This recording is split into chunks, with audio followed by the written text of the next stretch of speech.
Welcome to Appalachia Bay. Hi, I'm Jacob, and I'm going to talk about seagrasses' habitat. Seagrasses provide invaluable habitat for a number of species all around the world, and are one of the most productive places on the planet. A single acre of seagrass can produce 10 tons of leaves in a year, and can support up to 40,000 fish and 50 million invertebrates.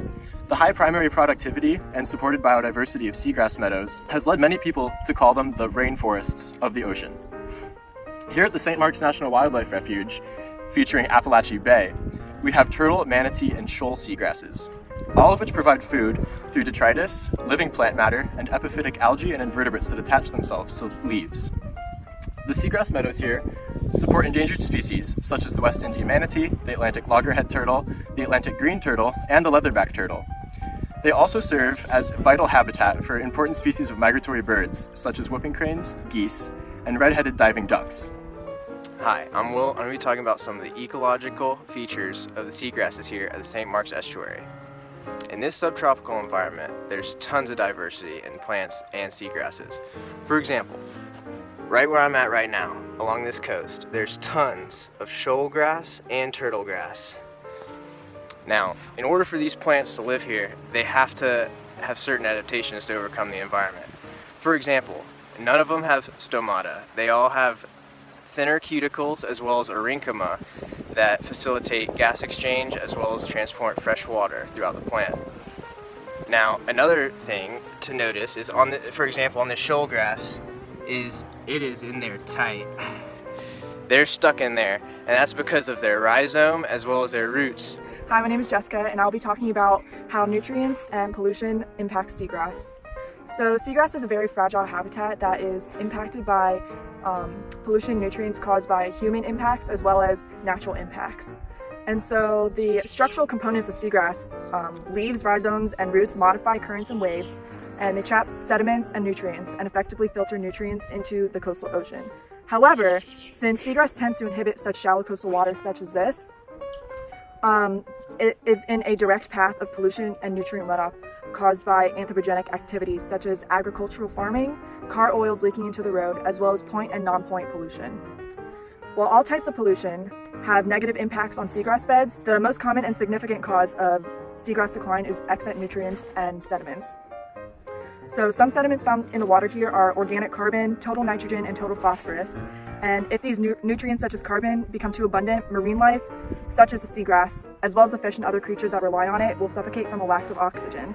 And it will also cause anoxic and hypoxic zones, also known as dead zones. Hi, I'm Sarah, and I'll be talking about sediments here at St. Mark's. So the history behind the sediments, they come from the Pliocene epoch, where the sea level transgression removed older Miocene and Pliocene sediments, which exposed the underlying limestone carbonates. The soil here is mostly marine and riverine in origin, and it's mostly consisting of sand and clay. Grain size also a really important component of sediments here, mostly made of sand here at St. Mark's, and 97.3% is of fine sands. The average grain size here is about 197.1 micrometers. What determines the sediment types and sizes is of obviously the geographical location, tides coming in and out each day, currents and turbidity, the flow, and the density and weight also influences the deposition, and also the biota that live within the sediments. More specifically, microphytobenthos and meiofauna live within the sediments and assist with increasing the oxygen concentrations. The seagrass roots also trap and stabilize the sediments, which reduces erosion and acts as a buffer for the coastlines during storms. Hi, I'm Eva. I'm going to talk about storms and current events at St. Mark's. Hurricanes and other potentially disastrous natural disasters can be incredibly destructive to ecosystems, including seagrass.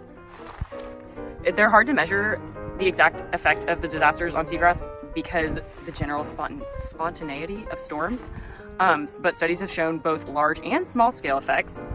Storms can harm seagrass beds by creating swells large enough to uproot the seagrass or displace debris, such as branches that can cut the seagrass down or uproot it as well.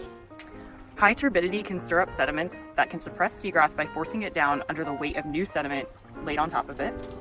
St. Mark's Seagrass is a part of the Big Bend Seagrass Aquatic Preserve, which spans over 984,000 acres, and it's the largest in the world.